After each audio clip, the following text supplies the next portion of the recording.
Hello दोस्तों, मैं राहुल कुमार आपका दोस्त और होस्ट पटना स्टडी सेंटर पे आपका स्वागत करता हूं। आज जो हम लोगों का टॉपिक है, फिर आज एक वायरस के बारे में ही चर्चा है, क्योंकि आज पिछले 2 सालों से पूरे वर्ल्ड वायरस के चक्कर में पूरा बर्बाद है। तो आज जो हमारा टॉपिक है फिर एक वायरस के ही बारे में हमको लोग को डिस्कस करना है और समझना है। आज हम लोग का टॉपिक है कि अब केरल में कौन सा नया वायरस आया। ठीक है, आज हम लोग का टॉपिक है कि अब केरल में कौन सा नया वायरस आया।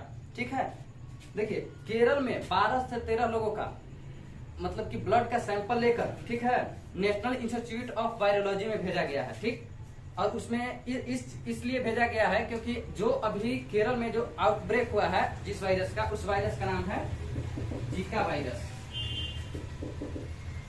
जीका वायरस, ठीक है, वो 12 से 13 लोगों का सैंपल ले जाकर लेबोरेटरीज में भेजा गया है, यह जांचने के लिए कि जीका वायरस उन लोगों को शरीर में कितना है, कितना % तक है, कितना ओवरलोडेड है। जीका वायरस असल में ये तो इंडियन वायरस है नहीं, ना ही ये चाइना से आया है। तो ये फिर आया कहाँ से? तो ये आया है युगांडा से आया है। युगांडा कहाँ पड़ता है? अफ्रीका में पड़ता है। ये जो जीका वायरस आया है युगांडा से आया है।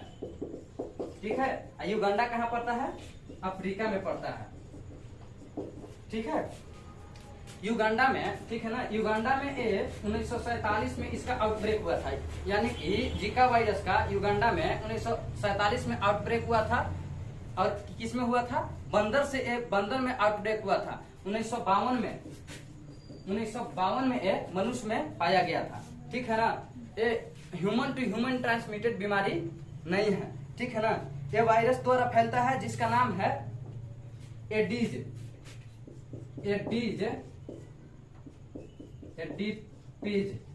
देखिए, जिस मच्छर के द्वारा फैलता है उस मच्छर का नाम है एडीज एडेप्टी। ठीक है, जिस मच्छर के द्वारा फैलता है उस मच्छर का नाम है एडीज एडेप्टीज। ठीक है ना, इसके द्वारा यह फैलता है। देखिए, जीका वायरस सबसे पहले गर्भवती महिलाओं को प्रभावित करता है।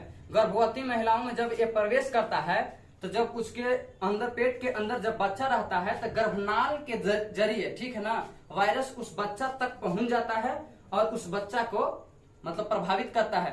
देखिए, जहां मनुष्य का ब्लड तक नहीं पहुंचता है, बच्चा के पास आहार नाल के जरिए ब्लड भी नहीं पहुंचता है, लेकिन वहां तक एक वायरस पहुंच जाता है। और इससे होता क्या है कि इससे माइक्रोसिफेली नामक बीमारी हो जाता है। ठीक है, यानी कि जब गर्भनाल तक पहुंच जाता है, बच्चा तक पहुंच जाता है, तो बच्चा में माइक्रोसिफेली नामक बीमारी हो जाता है। माइक्रोसिफेली नामक बीमारी का मतलब होता है कि बच्चा को जब जन्म लेता है तो उसका जो हेड होता है, सिर होता है, आवश्यकता से अधिक छोटा हो जाता है। ठीक है ना। अब देखिए, आम लोगों को कैसे प्रभावित करता है? शरीर में जोड़ों का दर्द आता है, आंखों में फूलन हो जाता है, आंखों फूल जाता है, तेज बुखार आ जाता है। ये सब आम लोगों को प्रभावित करता है, लेकिन मेनली ये बच्चे को, गर्भवती महिलाओं के जरिए बच्चा को प्रभावित करता है। देखिए, ये फैलता कैसे है? ठीक है ना, अगर किसी पर्सन को जीका वायरस हो गया है, उसको ये मच्छर काट कर अगला आदमी को काट दिया तो उसको एडीज मच्छर हो गया। फिर इसको अगर जीका वायरस है, ये अगला को काट कर अगला को काट दिया तो हो जाएगा जीका वायरस।